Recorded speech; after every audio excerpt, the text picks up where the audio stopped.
ایک سرکاری ادارے میں ملازمت کے دوران رشوت اور دیگر ذرائع سے خوب حرام کا مال کھایا ہے، لیکن اب مجھے اپنے گناہوں پر سخت شرمندگی ہے اور توبہ کر کے نئی زندگی کا آغاز کرنا چاہتا ہوں، لیکن مسئلہ یہ ہے کہ حرام مال کھانے کے گناہ کبیرہ سے توبہ کا طریقہ کیا ہوگا؟ لیکن یہ بہت بڑی آزمائش ہے میرے لیے بھی اس سوال کو ایڈریس کرنا۔ اس کی وجہ یہ ہے کہ لوگ پوری زندگی 900 چوہے کھاتے رہتے ہیں، اینڈ پہ حج پہ چلے جاتے ہیں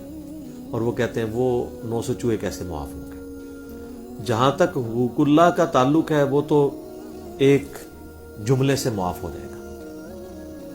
کہ اللہ تعالیٰ کی طرف آپ رجوع لائیں شرمندگی کے ساتھ اور آئندہ گناہ نہ کرنے کا پکا عہد کرنا۔ حقوق العباد کا معاملہ بہت ٹف ہے، اور یہ جو مسئلہ پوچھ رہے ہیں یہ حقوق العباد کا ہے، یہ حقوق اللہ کا نہیں ہے۔ اور یہ بھی یاد رکھیے گا کہ اسلام میں ہر گناہ کی توبہ کا طریقہ دوسرے سے مختلف ہے۔ چوری کی توبہ یہ نہیں ہے کہ آپ نے جس کا مال چرایا اس کے ہاتھ میں جا کے مال رکھ دیں تو توبہ قبول ہوگی۔ یہ صرف اس وقت تک ہے جب تک وہ اپنا کیس لے کے جوڈیشری میں نہ جائے۔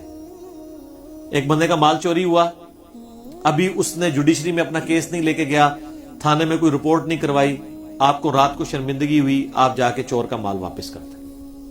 چور جو ہے وہ جا کے جس کا چوری کیا واپس کرتے۔ لیکن ونس کیس رپورٹ ہو گیا، لوگوں کو پتا چل گیا، عدالت تک بات پہنچ گئی، اب آپ لاکھ کہیں مجھ سے 10 گنا بھی لے لو لیکن مجھے سزا نہ ہو، نہیں، اب جو ہے اسلامی حدود لگے گی کہ آپ کا ہاتھ کاٹا جائے گا، جو سورۃ المائدہ کے اندر ہے۔ ہاتھ کٹوائے بغیر آپ کی توبہ قبول نہیں ہے۔ اس طریقے سے قتل کی توبہ کا بھی ایک طریقہ قرآن میں ہے۔ قتل کی توبہ تو آپ کو ڈبل کرنی پڑتی ہے، اس اعتبار سے کہ اللہ کی طرف توبہ کرتے وقت اس کی پلنٹی بھی دینی پڑتی ہے کہ ایک غلام آزاد کریں گے، غلام نہیں آزاد کر سکتے تو 60 جو ہے وہ آپ مسکینوں کو کھانا کھلائیں گے، یہ 60 مسلسل روزے رکھیں گے، یہ اللہ کا حق پورا کریں گے۔ اور مقتول کا حق یہ ہوگا کہ اگر وہ بلڈ منی ڈیمانڈ کرتا ہے یعنی دیت، تو 100 اونٹ کے برابر، یعنی آج کے آپ سمجھ لیں 2 سے 2.5 کروڑ روپیہ بنتا ہے، اگر آپ 1.5-2 لاکھ کا بھی ایک اونٹ لگائیں،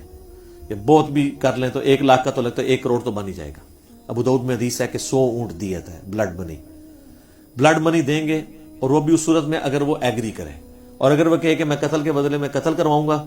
تو پھر آپ جب تک قتل نہیں ہوتے نا قتل کے بدلے میں، آپ کی توبہ اس حوالے سے قبول نہیں ہوگی جب کیس جوڈیشری کے اندر آ جاتا ہے اور آپ پکڑے جاتے ہیں۔ تو اب یہ حرام مال والا جو مسئلہ ہے یہ بہت کریٹیکل ہے۔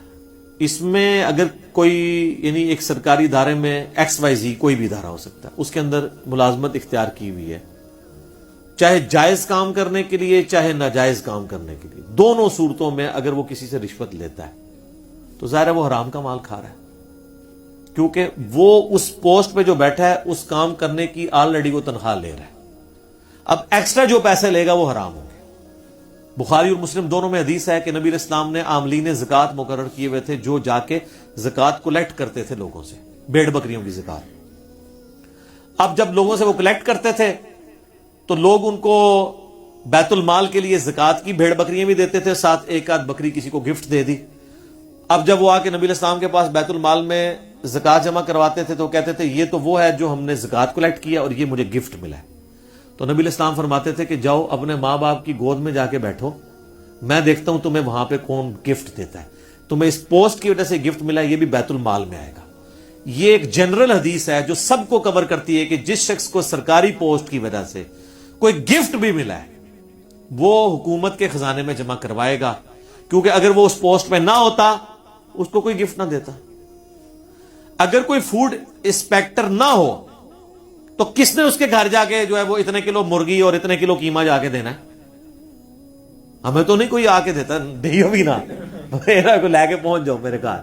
ویسے میں کہہ رہا ہوں کہ اس پوسٹ کی وجہ سے دے رہے ہیں نا، یا علماء کو جو مل رہا ہے ان کی پوسٹ کی وجہ سے مل رہا ہوتا ہے نا۔ تو